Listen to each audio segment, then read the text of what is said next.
Donc le minimalisme, c'est quelque chose qui est, voilà, on va dire historique, qui a été abordé depuis des décennies et des décennies. Pourquoi on s'y intéresse aujourd'hui? Parce que c'est de plus en plus en vogue. Voilà, les gens veulent courir de façon naturelle, veulent courir avec, on va dire, de façon la plus légère possible. Donc les marques s'adaptent à la tendance, bien évidemment.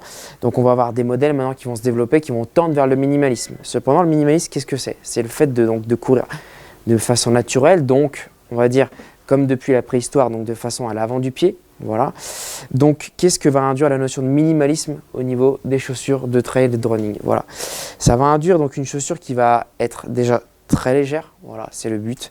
Une chaussure qui va avoir un drop qui va être aussi très faible, donc c'est-à-dire un drop principalement inférieur déjà à 4, mais même qui peut aller de 2 et même à 0. Voilà, pourquoi? Car ça va toujours induire ce phénomène de déroulement du pied, du déroulé du pied pardon, vers l'avant. Voilà. Et donc, des modèles, par exemple, comme ici une Vibram Five Fingers, qu'est-ce que c'est? C'est un modèle, vous voyez, qui est en forme de pied, voilà, concrètement. Et donc, en fait, l'utilisateur va mettre son pied donc, dans la chaussure, voilà. Il va vraiment avoir la sensation vraiment de légèreté et il va directement, donc, du coup, dérouler de l'avant-pied. Voilà.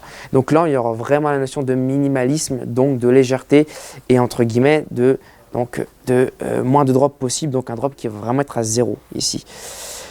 Ensuite, donc, il y a le minimalisme en tant que tel dans le trail running, mais il y a aussi l'indice minimaliste d'une chaussure. Voilà pourquoi il ne faut pas donc, tout confondre. Le minimalisme, c'est très bien, on peut courir pieds nus en mode minimalisme. Par contre, il y a aussi l'indice minimaliste qui va être lié à la chaussure. Qu'est-ce que c'est? Donc, c'est un indice qui va regrouper 5 paramètres essentiels. Le drop de la chaussure, donc la différence entre l'avant et l'arrière du pied, le poids même de la chaussure, la forme de la tige, le déroulé du pied et ensuite de quelle manière on va poser le pied. Donc c'est vraiment un assemblage de plusieurs en fait, paramètres. Donc on parle beaucoup de drop pour les chaussures, mais il n'y a vraiment pas que ça. Il y a aussi tout ce qui est question de légèreté. Je peux par exemple vous montrer d'autres modèles, comme une Altra. Voilà, donc une Altra supérieure. Donc ce modèle-ci aura un indice minimaliste supérieur à ce modèle-ci. Pourquoi? Car en termes de poids, on sera supérieur sur la Altra que sur la Vibram. Or, on a des drops de 0, donc effectivement les drops minimalistes, mais l'indice sera supérieur ici grâce ou à cause du poids. Voilà. Ensuite, donc si je prends d'autres exemples, par exemple une Altra Olympus, donc sur le même principe, Altra toujours en 0 drop bien évidemment. Cependant, là on va avoir une chaussure qui va être assez lourde, on va dire avec une semelle qui va être quand même prononcée assez oversize. Donc là on aura un indice minimaliste qui va diminuer. Voilà, donc plus l'indice est haut, plus la chaussure sera fine, légère, drop 0, voilà. Plus on tendra vers une foulée naturelle, une chaussure très légère, naturelle, voilà.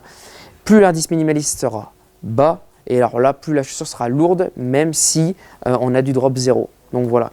Donc ce qu'il faut comprendre, c'est que concrètement, là et là, on a le même drop. Par contre, on n'a pas du tout le même poids sur chaque chaussure. Donc l'indice sera par exemple plus élevé ici, car la chaussure est plus légère, pardon, et l'indice sera plus faible ici, car la chaussure est plus lourde.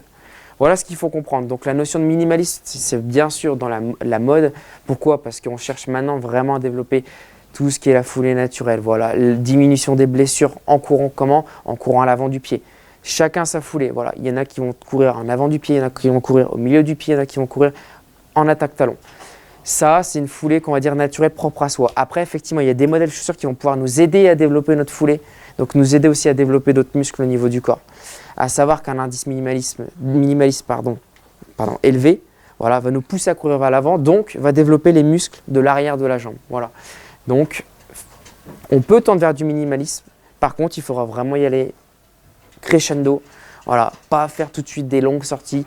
Y aller, par exemple, piano, c'est-à-dire, par exemple, on prend une Vibram, on va se dire, bah tiens, on va faire 5 minutes marche, 5 minutes course, et on alterne. Voilà, et au fur et à mesure, on pourra augmenter le temps et la distance. Voilà. Donc voilà un petit peu ce courant donc minimaliste qui tend à venir chez les constructeurs grâce au drop notamment qui commence à diminuer. On voit l'apparition de modèles aussi de longue distance avec des drops assez faibles. Donc voilà, on essaie de pousser l'utilisateur vers du minimalisme même si la chaussure n'est pas un drop 0. Voilà. Alors personnellement, j'utilise des modèles qui sont très minimalistes du coup. Pour le travail de cheville, donc notamment lors d'entraînements assez légers, on va faire un petit footing de 15-20 minutes de chauffe. Et ensuite, là, on va faire plein d'exos de proprioception, voilà, pour travailler la cheville, pour développer les muscles autour de la cheville et pour développer aussi les autres membres, donc c'est-à-dire l'arrière de la jambe, les ischio-jambiers et en fait, l'association entre le quadriceps et les ischio-jambiers qui est très important à développer.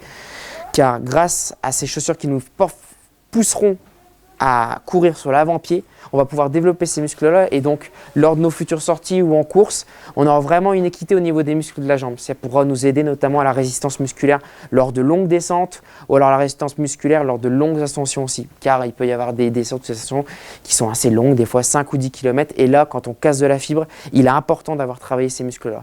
Donc oui, une chaussure minimaliste, ça peut être très bien, mais on va dire le conseil qu'on pourrait donner en magasin, ce serait vraiment d'avoir différentes chaussures de différents drops et de différents indices qui pourraient nous aider en fait à développer vraiment toute une matrice autour du coureur. Et donc là, diminuer les blessures. Pourquoi? Parce qu'on développe plusieurs muscles. Voilà donc l'intérêt du minimalisme, oui, mais associé aussi à des chaussures qui ne sont pas forcément minimalistes et donc qui pourraient donc nous aider à développer voilà, différentes compétences et aussi bien sûr réduire les blessures. Voilà. Donc ici en magasin, on propose de nombreuses chaussures qui seront d'un drop de 0 à un drop par exemple de 8 sur certaines. Mais aussi on pourra vous conseiller en fonction de vos attentes. Donc est-ce qu'on cherche à développer, à se construire en tant que coureur? Alors on pourra aller vers des modèles qui seront plus faibles en drop. Ou alors même si la personne cherche vraiment à faire du minimalisme comme voilà, hein, veut une foulée naturelle, veut quelque chose de léger. Voilà, et veut aussi courir on va dire sur l'avant-pied. Alors là, on pourra avoir des modèles qu'on a, par exemple chez Merrell, chez Vibram. Voilà, des modèles qui seront, on va dire, très légers, en drop assez faible et qui seront vraiment, voilà, avec une torsion qui permettent vraiment de travailler au niveau de la cheville et faire de la proprioception, qui peut être très important pour le coureur. Donc voilà l'intérêt du minimalisme. Donc il est très intéressant, mais couplé, on va dire, à d'autres intérêts et surtout à vérifier et prendre en compte cet indice minimaliste qui lui est le plus important. Il n'y a pas que le drop pour une chaussure de trail, il y a aussi l'indice minimaliste qui va être important, donc l'épaisseur de semelle et le poids de la chaussure. Voilà.